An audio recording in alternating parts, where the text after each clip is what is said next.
ये समय है कि मैं आपके लिए परमेश्वर की इच्छा और योजना में होकर जो वचन परमेश्वर ने आपके लिए दिया है आपके साथ उसे साझा करूं, क्योंकि जो दर्शन, जो प्रकाशन और भेद की बातें परमेश्वर अपने लोगों को देते हैं, अपने याजकों को देते हैं, वो सिर्फ उनके लिए नहीं होता, वो सब लोगों के लिए होता है। और इसलिए प्रभु ने आपको बुलाया है कि आप उसकी मेज में से खाएं। जब हम भजन संहिता अध्ययन करते हैं तो वहां हम सीखते हैं कि प्रभु ने हमें अपनी मेज पर निमंत्रण दिया है। और ये भोजन केवल शारीरिक भोजन नहीं है, लेकिन आत्मिक भोजन है, जिसके द्वारा आपका मन, आपका प्राण जो है वो जीवित रहेगा। शरीर के लिए तो आप अच्छा भोजन खा सकते हैं, लेकिन आपके मन के लिए जो ऊर्जा है, जो शक्ति है, वो केवल परमेश्वर के वचन में है। इसलिए मैं अपनी सभाओं में लोगों को प्रेरित करता हूं, प्रेरणा देता हूं कि वो बाइबल लेकर आया करें, नोटबुक लेकर आया करें, पेन लेकर आया करें और कुछ लिखें।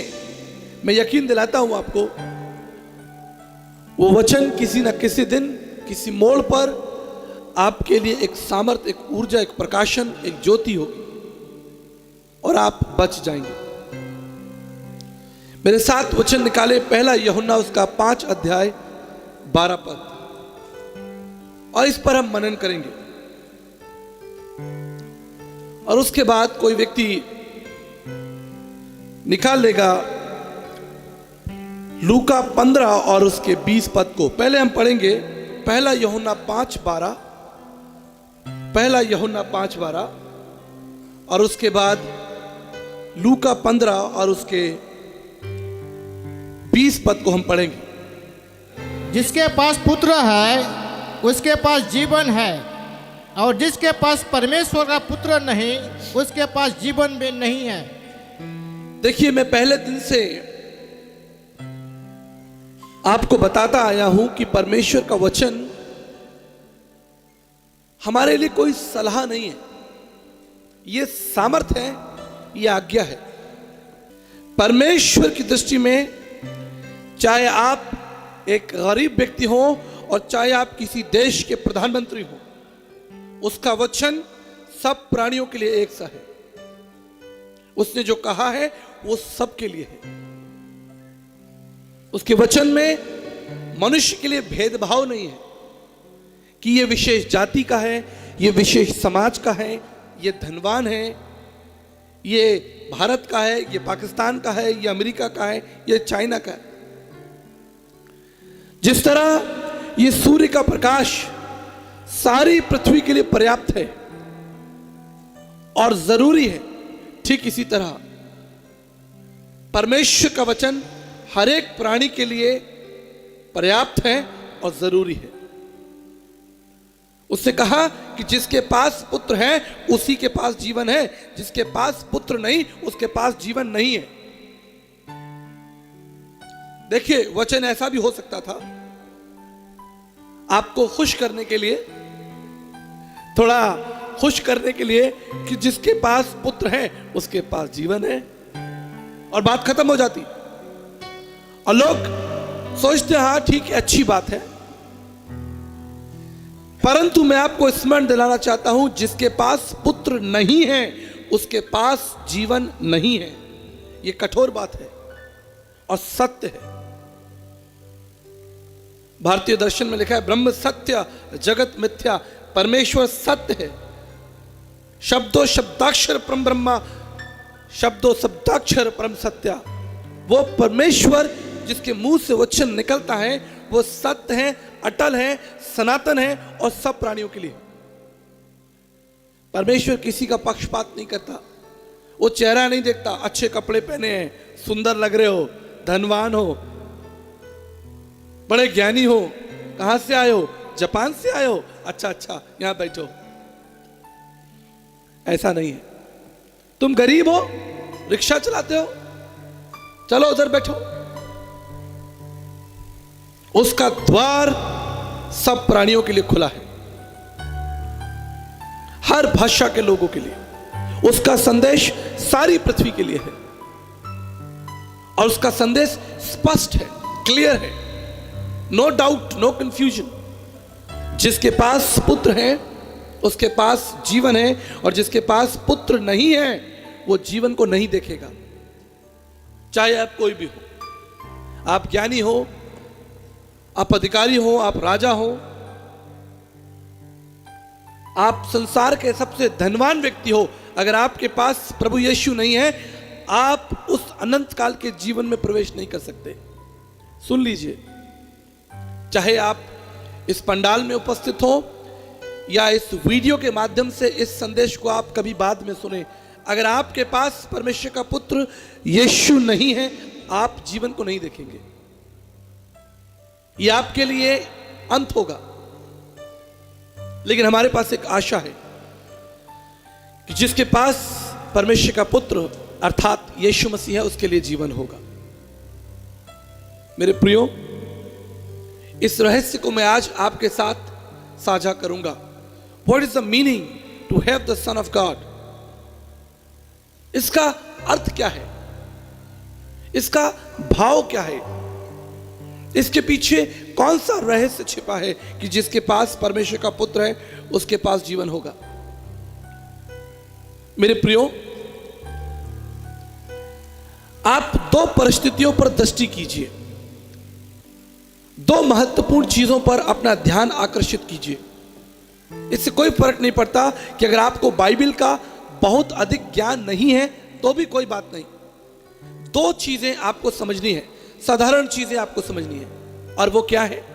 पहली चीज जो आपको जाननी है कि परमेश्वर सामर्थी है, सर्वज्ञानी है,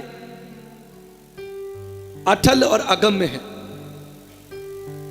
यह परमेश्वर के बारे में है। उस संसार को अपनी बुद्धि से, अपने शब्दों से बना दिया। वो प्रतापी परमेश्वर है, उसके आगे कोई खड़ा नहीं हो सकता। कोई उससे बहस करके, लड़के, युद्ध करके परमेश्वर से जीत नहीं सकता। क्या कोई परमेश्वर का सामना कर सकता है? इससे कोई फर्क नहीं पड़ता आप किस जाति के हैं, समाज के हैं, और आपके पास कितनी ताकत है, कितनी तोप है, टैंकर है आपके पास, कितने बम है, कितने हथियार हैं, आप परमेश्वर का सामना नहीं कर सकते। उसका प्रताप इतना भयंकर है कि अगर वो सूर्य के प्रकाश को भी थोड़ा बढ़ा दे तो आप जलकर मर जाएंगे। उसे कुछ करने की जरूरत ही नहीं होगी। He will just order the sun। इस सूर्य से कहेगा, भैया 50 डिग्री आगे बढ़ो। अभी टेम्परेचर क्या है? शायद 34 तो होगा, 35 तो होगा, 30 प्लस होगा। परमेश्वर को कोई शस्त्र नहीं उठाना, आपको मारने के लिए कोई शस्त्र नहीं उठाना। उससे बस इतना कहना है, सूर्य 50 डिग्री आगे बढ़ो, बस। और सारी सल्तनत, आपकी बुद्धि, आपकी योग्यताएं, आपके हथियार, आपका वैभव, आपकी ताकत, क्षमताएं सब नष्ट हो जाएंगी। ये सूर्य आपको खा जाएगा। इतना प्रतापी परमेश्वर है, इतना सामर्थी परमेश्वर है। इसलिए राजा दाऊद कहता है, I put my trust in Jehovah God. मैं अपना सारा ध्यान, सारा भरोसा उस परमेश्वर पर लगा। वो राजा है लेकिन यहोवा को अपना राजा मानता है। आप समझ रहे हैं मैं क्या कह रहा हूं? हम परमेश्वर के बारे में बात कर रहे हैं। We are talking about God first. वो प्रतापी, जयवंत, सामर्थी परमेश्वर है। जरा कल्पना कीजिए उसके बारे में। उसके कह देने से ब्रह्मांड अस्तित्व में आ जाता है, आप बन जाते हैं, पशु पक्षी बन जाते हैं। प्रतापी परमेश्वर है। दूसरी बात, पहली बात परमेश्वर के बारे में, दूसरी बात मनुष्य के बारे में। दो चीजें आपको जाननी है, सारा रहस्य आपको समझ में आ जाएगा। मनुष्य क्या है?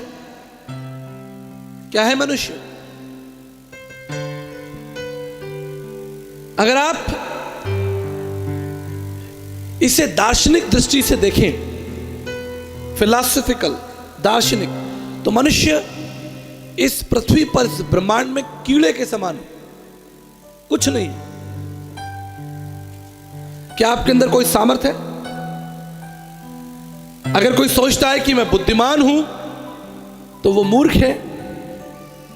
अगर कोई सोचता है कि मैं महान हूं, तो कितने महान लोगों की कब्र जो है वो हमारे हिंदुस्तान में है। मैं विश्व की बात ही नहीं कर रहा, सिर्फ हिंदुस्तान की बात कर रहा हूं। सारे महान लोग कहां चले गए? बड़े बड़े सम्राट कहां चले गए? योद्धा कहां चले गए? बड़े बड़े अधिकारी और मंत्री कहां चले गए? किसी समय में जिनका खौफ था, लोग उनके आगे गिरते, दंडवत करते, आज वो लोग कहां हैं? मनुष्य कुछ नहीं, मात्र मिट्टी है। परमेश्वर प्रतापी, जयवंत सदा के लिए, और मनुष्य कमजोर, पापी है। लेकिन एक अद्भुत रहस्य बाइबल में लिखा है, बड़ा अद्भुत रहस्य है। यूहन्ना 15:15 में वो प्रतापी, जयवंत, विराट, अगम्य परमेश्वर क्या कहता है? आपको कहता है तुम मेरे मित्र हो। क्या कहता है? आप हो सकते हैं मित्र किसी के, परमेश्वर के। क्या वो प्रतापी और जयवंत परमेश्वर और आप कमजोर, तुच्छ, कीड़े समान, क्या कभी हमारे बीच कोई मित्रता हो सकती है? नहीं हो सकती। लेकिन अगर ये हुआ है, परमेश्वर का वचन है, तो इसके पीछे कोई सिद्धांत होगा। Book of John chapter 15 verse 15 says, "You are my friend." How can be a man, a mortal man, be a friend with immortal God? एक कमजोर प्राणी परमेश्वर का मित्र कैसे हो सकता है? There is secret, there is mystery, एक रहस्य है। लूका उसका 15 अध्याय और उसके 20 पद को पढ़िए। तब वो उठकर अपने पिता के पास चला। वो अभी दूर ही था कि उसके पिता ने उसे देखकर तरस खाया और दौड़कर उसे गले लगाया और बहुत चूमा। देखिए, सीखिए, पवित्र शास्त्र बाइबल में दो महत्वपूर्ण शब्द हैं। जिस तरह सिक्के के दो पहलू होते हैं, इस तरह दो महत्वपूर्ण शब्द हैं, विचार हैं। पहला विचार है पुनरुत्थान। आप कल्पना कीजिए कि अगर बाइबल के अंदर सारी सुंदर कहानियां होती और सिद्धांत लिखे होते, यीशु ने ये किया, यीशु ने वो किया, यहां गए, वहां गए, लेकिन अगर पुनरुत्थान शब्द बाइबल में नहीं होता तो हमारी आशा क्या होती? कोई आशा होती? हमारी भक्ति का कोई लक्ष्य होता, कोई कारण होता? हम सब अपने अपराधों में, अपने अधर्म, अपने पापों में मर जाते और सब कुछ खत्म हो जाता। परंतु पुनरुत्थान शब्द, the word resurrection, is the most powerful word in the Bible. लेकिन आज हम उस पर बहुत ज्यादा चर्चा नहीं करेंगे, उसके विषय में आप जानते हैं। और जो दूसरा शब्द है जो आपको परमेश्वर के निकट ले आता है, या कहें कि परमेश्वर हमारे निकट आता है, वो शब्द है तरस, द कंपैशन। अगर पवित्र शास्त्र बाइबल में ये शब्द ना हो, तरस शब्द ना हो, तो आप परमेश्वर की आराधना नहीं कर सकते, आप उसके गीत नहीं गा सकते, आप उसके निकट नहीं आ सकते, आप उसे जान नहीं सकते, आप उसकी भक्ति नहीं कर सकते। There is no hope if there is no compassion in the Bible. If there is no compassion, there is no hope. बड़ा रहस्यमय शब्द है ये, बहुत रहस्यमय शब्द कि उस पिता ने अपने पुत्र के ऊपर तरस खाया। पिता धनवान है, अभी भी धनवान है, पैसा देने के बाद भी ले गया बेटा, कोई बात नहीं, अभी भी पिता धनवान है, अभी भी पिता सामर्थी है, अभी भी पिता राजमहल के अंदर रहता है, अभी भी पिता के साथ बहुत से कर्मचारी काम करते हैं, अभी भी पिता का जो वैभव है वो खत्म नहीं हुआ, अभी भी पिता का जो शौर्य है वो बाकी है। खत्म किसका हुआ? शौर्य किसका खत्म हुआ? पैसा किसका खत्म हुआ? प्राण किसका खतरे में आया? पुत्र का। बाइबल कहती है कि पुत्र ने अपने पिता से वो शौर्य, वो अधिकार, वो धन लिया और रफा दफा हो गया, भाग गया, निकल पड़ा। लेकिन जब उसका सब कुछ नष्ट हो गया, उसके पिता ने देखा कि वो वापस आ रहा है। The mystery of God is written here, and father moved with compassion. पिता तरस से भर गया। याद रखिएगा मेरी बात, अगर कोई सामर्थी व्यक्ति तरस से भरा है, ये बहुत बड़ा रहस्य है। If a mighty man, any mighty man, any powerful man, if he is having a compassion heart, heart of compassion, it's a mystery. क्योंकि जब सामर्थ होती है, जब वैभव होता है, ज्ञान होता है, सामर्थ होती है, तो तरस जो है वो जीवन से हट जाता है, चला जाता है। और इसका उदाहरण आपको देखने को मिलेगा समाज में। किसी बड़े मंत्री अधिकारी के पास जाइए, वो आपको बाहर खड़ा रखेगा। क्या काम है, क्यों आए हो, चलो बाहर निकलो। इसलिए क्योंकि तुम सामर्थ्य हो, तुम राजगद्दी पर बैठे हो, तुम धनवान हो, ज्ञानवान हो, इससे तुम अपने आप को सामर्थ कहते हो। परंतु जो गरीब है, कमजोर है, वो तुम्हारे दरवाजे पर आया है सहायता मांगने के लिए, तुम उसकी सहायता नहीं करते। इसलिए ये बड़ा मिस्ट्रीफुल कॉम्बिनेशन है। एक व्यक्ति सामर्थी भी हो और तरस से भरा हुआ हो, उसका हृदय तरस से भरा हुआ, ये बड़ा रहस्य, ये नहीं हो सकता। बहुत कम लोग ऐसे हैं। हमारे भारतीय इतिहास में, हिस्ट्री में एक व्यक्ति हुए, डॉक्टर एपीजे अब्दुल कलाम। कितने लोग जानते हैं उनका नाम?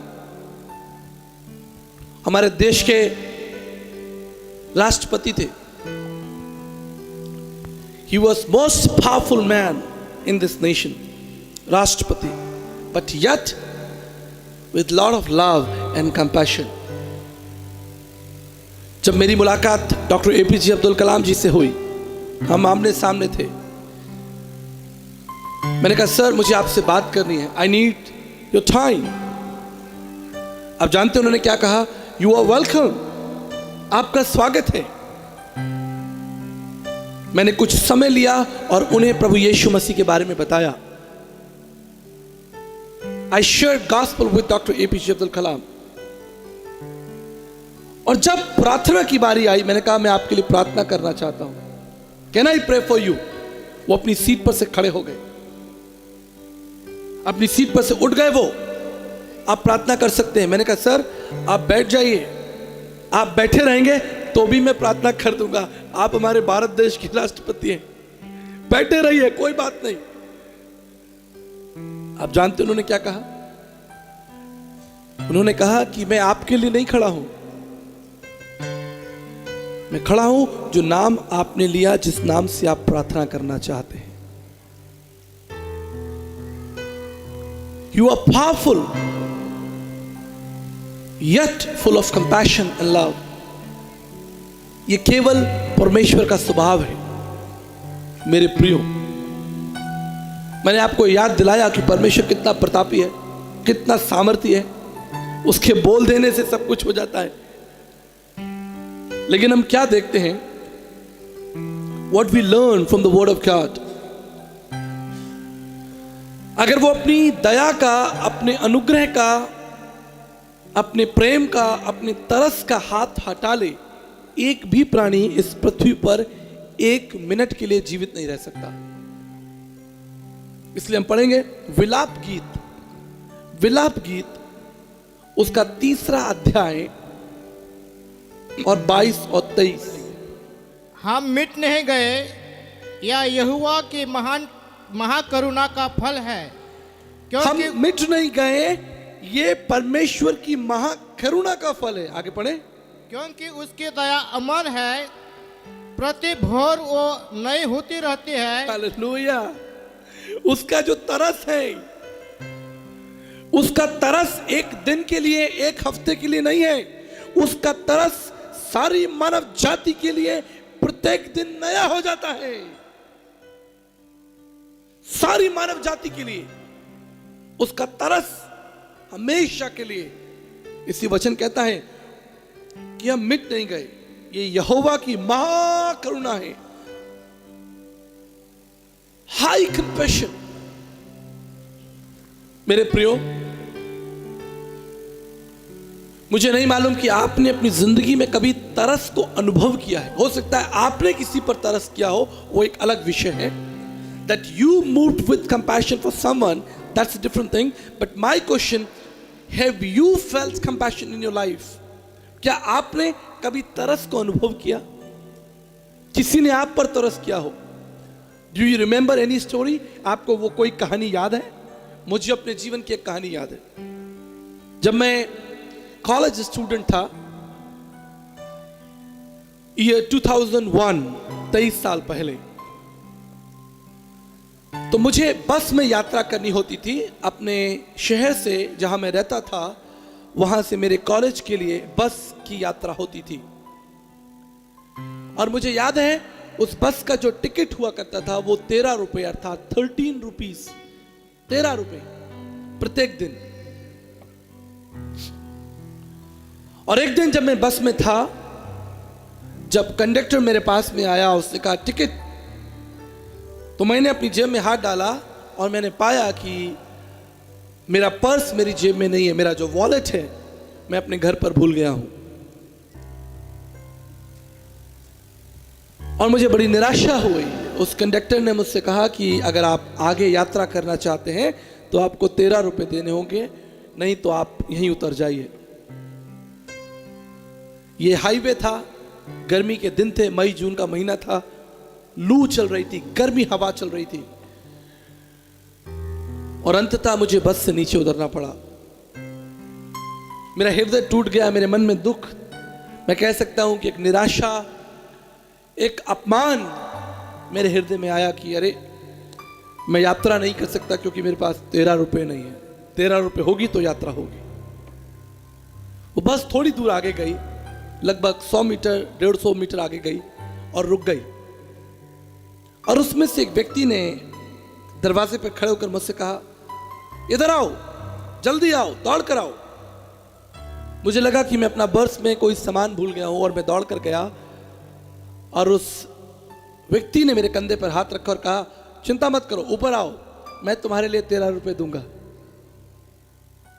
और अपनी जिंदगी में पहली बार मैंने तरस को अपने ऊपर अनुभव किया कि किसी व्यक्ति के हृदय में मेरे लिए दया आ गई, तरस आ गया, और उसने मेरा दाम, मेरा मूल्य चुकाया और मेरी यात्रा पूरी कराई।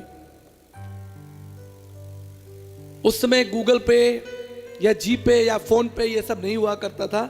अगर होता तो मैं निश्चित उसको वो 13 रुपए वापस करता। लेकिन पूरे मार्ग में उसे देखता रहा, और जब मैं मेरा कॉलेज आया मैंने उसको धन्यवाद कहा और मैंने कहा अगर कभी हमारी मुलाकात होगी तो मैं इस 13 रुपए को याद रखूंगा। और मैं वहां से चला गया। आज 24 साल बाद मैं आपको वो कहानी बता रहा हूं, क्योंकि उस घटना ने मेरे हृदय में तरस को अनुभव करने के लिए एक स्थान दिया। क्या आपने अपने जीवन में कभी कोई तरस अनुभव किया है कि जब आप संकट में थे, आप कठिनाई में थे, आप चुनौती में थे, आप तकलीफों में थे, किसी ने हाथ बढ़ाकर आपकी सहायता की हो और आपको संकट से निकाला हो? Have you ever felt compassion? कई बार हम सोचते हैं हम दूसरों को कंपैशन अपना दिखा सकते हैं, लेकिन मैं याद दिलाना चाहता हूं कि जब तक आप दया को अनुभव नहीं करेंगे मजा नहीं आएगा। जिंदगी में एक बार तरस को अनुभव करके देखिए कि कोई आप पर तरस करे। आप कमजोर हो, दुखी हो, व्हाट द बाइबल सेज, परमेश्वर क्या कहता है, हम मिट नहीं गए। क्यों? क्योंकि ये परमेश्वर की महाकरुणा है। लिखा है ये उसका फल है, क्योंकि उसकी दया जो है वो अमर है और प्रत्येक दिन ये दया जो है वो नई हो जाती है। क्या बात है, क्या वचन है। ताली बजाएंगे। कितना कितना सुंदर वचन लिखा है। अगर ये तरस शब्द बाइबल के अंदर ना हो तो आप परमेश्वर के साथ संगति नहीं कर सकते। आप जानते हैं हम बाइबल में बहुत सी ऐसी घटनाओं को देखते हैं। अगर आप मरकुस उसका पहला अध्याय book of Mark chapter 1 verse 41 देखिए। Book of Mark chapter 1 verse 41।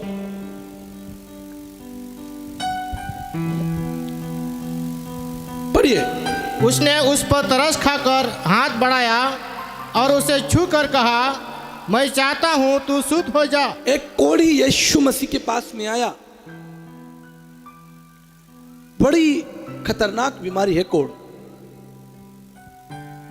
क्योंकि निश्चित कोढ़ एक ऐसी बीमारी है जो ना केवल आपको तकलीफ, शारीरिक तकलीफ देती है, लेकिन ये आपको मानसिक पीड़ा भी देती है, क्योंकि समाज, लोग आपको त्याग देते हैं। अगर आपके पेट में दर्द है, कमर में दर्द है, एक्सीडेंट हो गया, सर फूट गया, टांग टूट गई, तो आपके रिश्तेदार, आपके दोस्त आपको हॉस्पिटल पहुंचा देंगे। आपको ऐसा कंधे पे हाथ रख के कहेंगे, चिंता मत करो, सब ठीक हो जाएगा, हम आपके साथ हैं। लेकिन कोढ़ एक ऐसी बीमारी है, अगर किसी व्यक्ति के शरीर में कोढ़ हो जाता है तो उसके प्रियजन भी उसको छोड़ देते हैं। समाज उससे बात करना बंद कर देता है, पड़ोसी उस घर का खाना भी नहीं खाएंगे।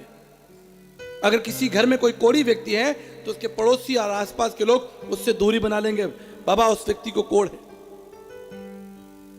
कितनी खतरनाक बीमारी है जो आपके शरीर, आपकी आत्मा, आपके मन, आपके विश्वास को, सब कुछ को खत्म कर देती है।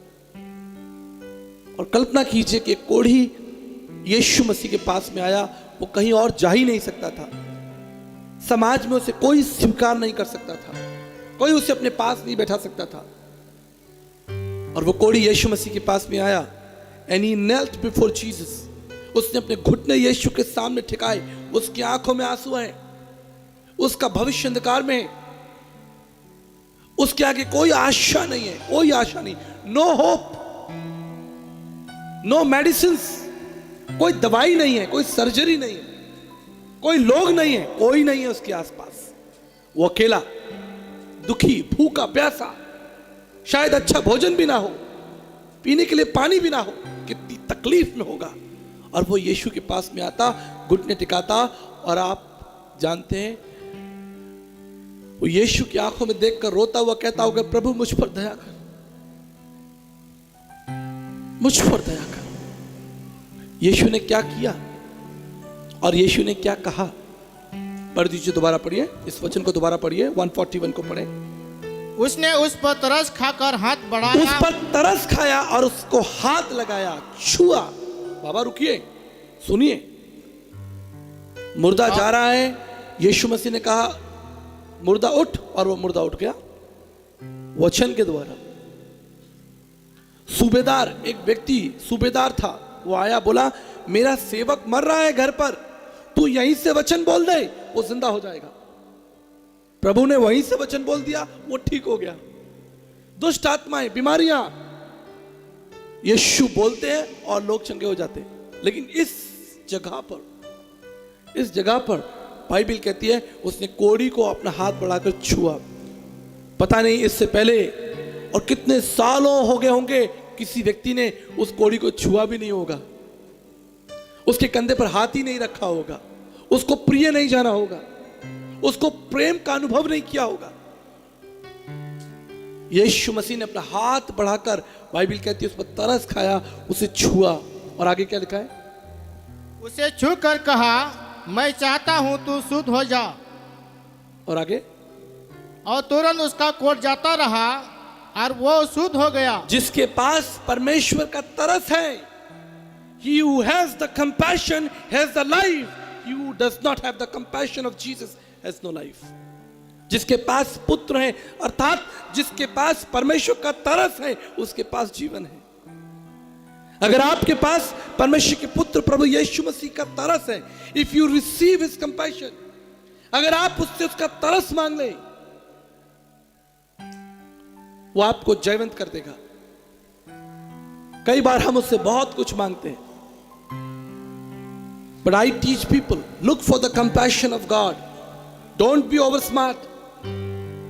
बुद्धिमान मत बने, परमेश्वर के सामने घमंडी ना बने, परमेश्वर को यह प्रतीत ना कराएं, यह प्रकट ना कराएं कि आप बहुत शानदार व्यक्ति हैं, आप बहुत महान व्यक्ति हैं।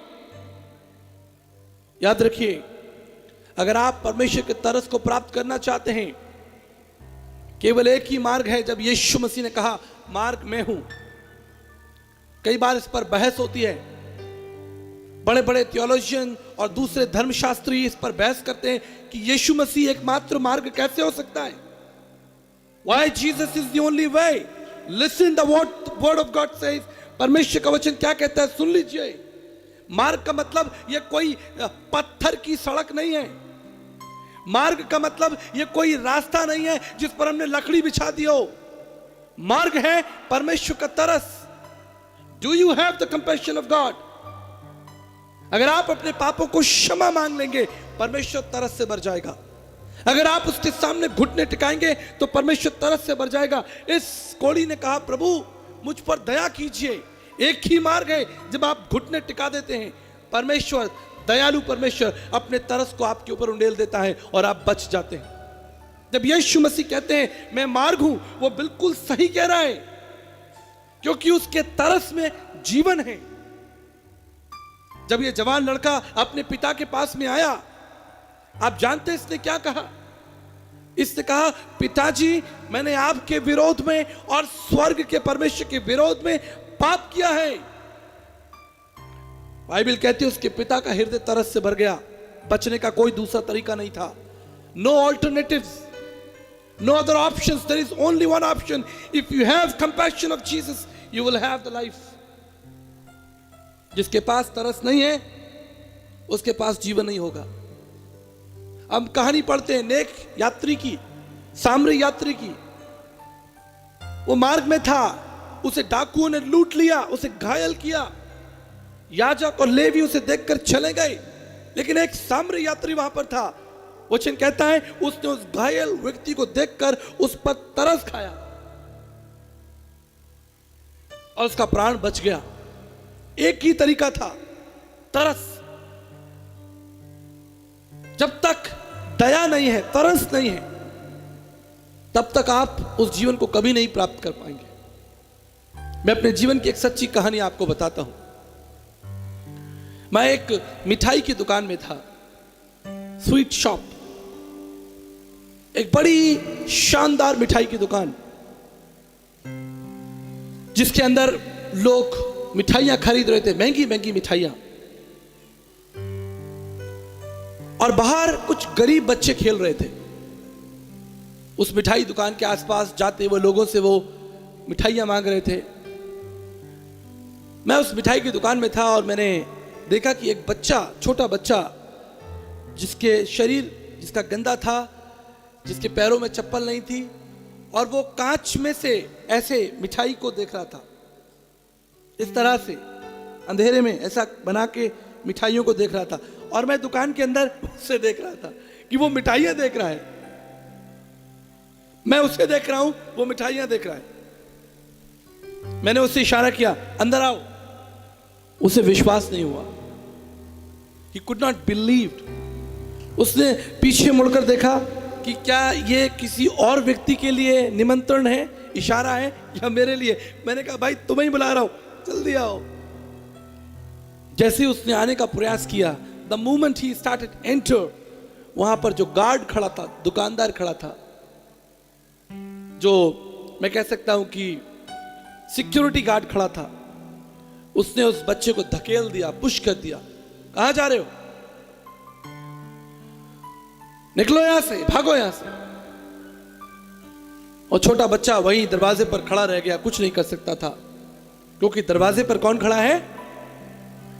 एक गार्ड खड़ा है, वर्दी में, उसके हाथ में एक डंडा है, और वो उस गरीब कमजोर बच्चे को दुकान के अंदर नहीं आने दे रहा। अब दुकान के अंदर मैं हूं, बच्चा बाहर है, और दरवाजे पर वो सिक्योरिटी गार्ड है। लोग इस कहानी में हैं। मैंने जब इस परिस्थिति को देखा, मैं आगे बढ़ा, मैंने दरवाजा खोला, उस बच्चे का हाथ पकड़ा और उसे अंदर ले आया।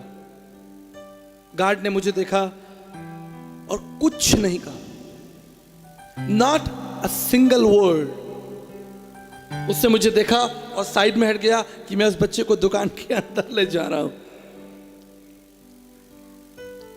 मैंने उसे सोफे पर बैठाया, उसके लिए मिठाई खरीदी। मुझे आज तक याद है, उसने कहा मैं एक लस्सी भी पीऊंगा। आप लस्सी जानते हैं? उसने कहा मैं एक लस्सी भी पीऊंगा। मैंने कहा एक लस्सी भी पियो। और मैं वहीं बैठकर लस्सी पीने लगा और वो भी वहां लस्सी पीने लगा, तुरंत हो गया। और मैंने उसके लिए कुछ मिठाइयां खरीदी और कहा कि जाओ अपने घर भी ले जाओ। मेरे प्रियो, जब मैं दुकान से बाहर निकला, पवित्र आत्मा मुझसे बात करने लगा। गरीब कमजोर लड़का, एक पापी व्यक्ति जिसकी हालत कमजोर है, और वो गार्ड जो वर्दी में है, वो लॉ है, नियम है, कानून है। तुम बुरे हो, झूठे हो, पापी हो, कमजोर हो, दुष्ट हो, कानून आपके ऊपर दोष लगाता है। आप कमजोर हैं और आप परमेश्वर के राज्य में नहीं पहुंच सकते। वहां एक अड़चन है और वो अड़चन है कानून, नियम, लॉ। तब इसका केवल एक ही रास्ता है कि आप परमेश्वर के राज्य में पहुंच जाएं। There is only one way, and that is compassion of God. परमेश्वर का हृदय जो आपके लिए और मेरे लिए तरस से भर जाए। और अगर आप अंदर नहीं आ सकते तो वो बाहर आए, आपका हाथ पकड़े और आपको अंदर ले जाए। Hallelujah. There is only one way. You can not enter, but God can come out. लेकिन आप जानते हैं परमेश्वर कब दया से, तरस से भरेगा? When you are broken, when you have tears, जब आपकी आंखों में आंसू हैं, आप कमजोर हैं और आप अपने घुटने टिकाएं और बड़ी इच्छा और बड़े गहरे मन से परमेश्वर के उद्धार के कार्यों को समझने की कोशिश करें। आप समझ रहे हैं? प्रभु, वो उद्धार मुझे चाहिए। I need that salvation. I really need that salvation. मुझे आपकी संगति चाहिए प्रभु। मैं बाहर गर्मी में खड़ा हूं, मर रहा हूं, भूखा हूं। I need you, will you please help me. बहुत लोग वहां पर घूम रहे थे, बहुत लोग घूम रहे थे, लेकिन मिठाई किसको मिली? जो सही पोजीशन में खड़ा था, तैयार था। जो इधर उधर घूम रहे थे उन्हें कुछ नहीं मिला। Lot of people in the world, संसार में लोग इधर उधर घूम रहे हैं, मस्ती कर रहे हैं। लेकिन याद रखिए, अगर आप सच्चे हृदय से उस परमेश्वर को ढूंढेंगे तो परमेश्वर का वचन हमें सिखाता है, परमेश्वर का वचन हमें सिखाता है कि उसने स्वर्ग से मनुष्यों पर दृष्टि की। भजन संहिता 14, बुक ऑफ साम चैप्टर 14 वर्स 2 पढ़ लीजिए। भजन संहिता 14 उसका दूसरा अध्याय पढ़िए, पद पढ़िए। परमेश्वर ने स्वर्ग में से मनुष्यों पर दृष्टि की। परमेश्वर ने स्वर्ग में से सब मनुष्यों पर दृष्टि की, पूरी पृथ्वी पर। चीन, Japan, Africa, America, Bharat, England, Poland, Sweden, Sri Lanka, Japan, सब पर दृष्टि की। और आगे क्या लिखा है? कि देखे कि कोई बुद्धिमान, कोई परमेश्वर का खोजी है या नहीं। जितने लोग उसे खोज रहे हैं उसे वो मिल रहा है। हालेलुया बोल दीजिए। जितने लोग उसे ढूंढ रहे हैं उनको मिल रहा है। स्वर्ग से परमेश्वर ने दृष्टि की, एक बुद्धिमान मिल जाए तो मैं उसको मिल जाऊंगा। अगर आप परमेश्वर को ढूंढ रहे हैं तो आप परमेश्वर को प्राप्त कर लेंगे। आप जानते हैं क्यों? क्योंकि ये परमेश्वर चाहता है कि आप उसके तरस को, उसके पुत्र को प्राप्त करें।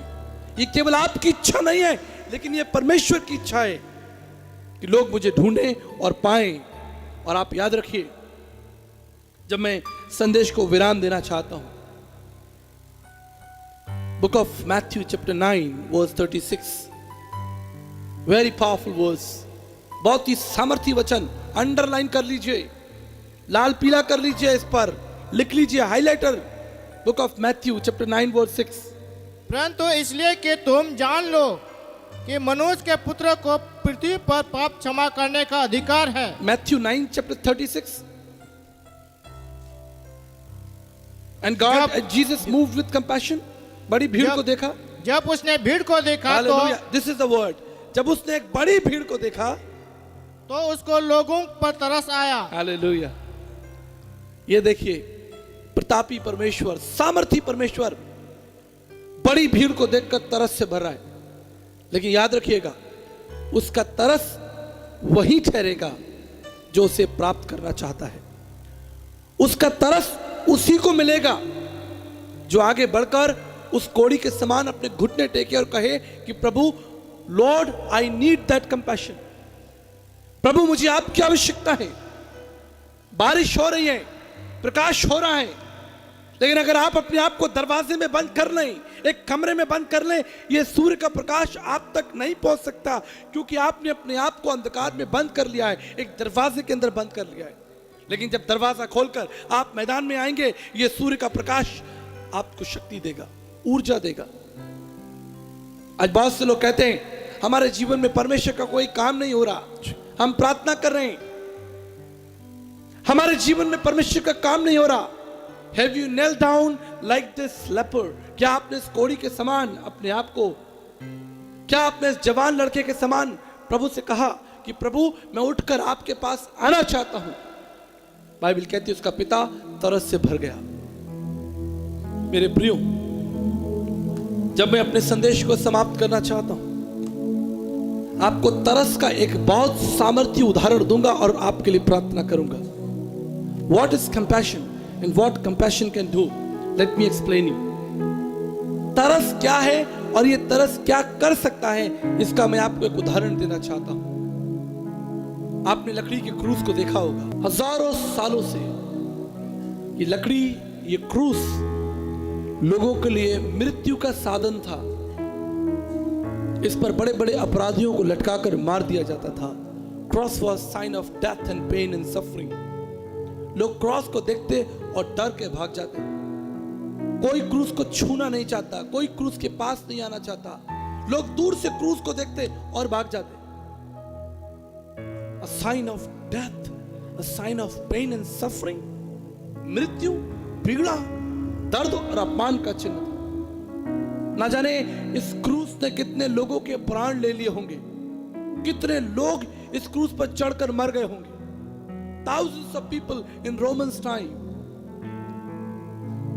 लेकिन एक दिन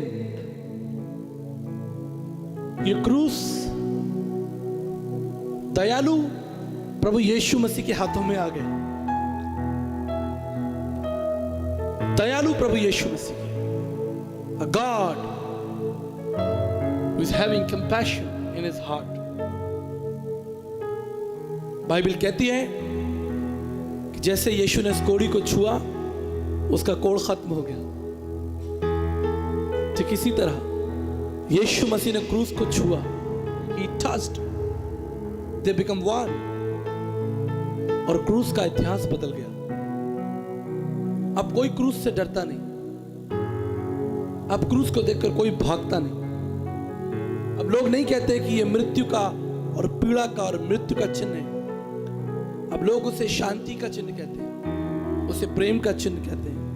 It's no more sign of death, pain and suffering. It's a sign of love, hope and compassion and future. अगर यीशु मसीह इस लकड़ी के जीवन को बदल सकता है, तो समझिए आपका जीवन कितना ही काला क्यों ना हो, आपका इतिहास कितना ही गड़बड़ से भरा क्यों ना हो.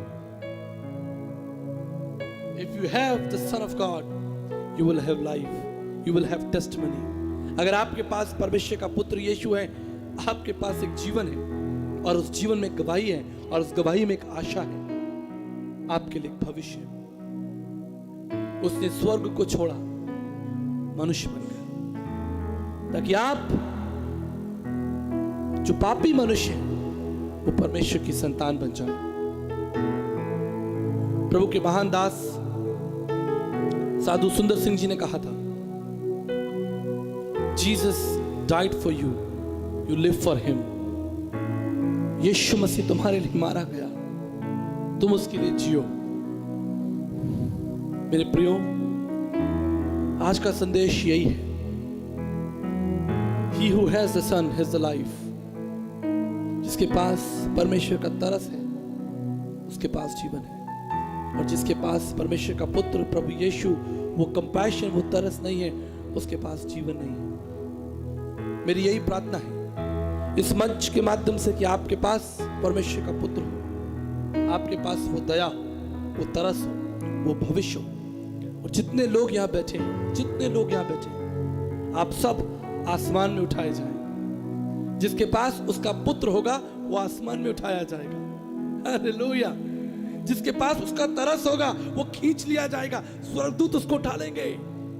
जिस तरह यहूदियों के दरवाजे पर वो चिन्ह लगा था, मृत्यु के फरिश्ते आए, उन्होंने देखा, अच्छा ये प्रभु का चिन्ह है, चलो आगे बढ़ो, इन्हें छोड़ दो।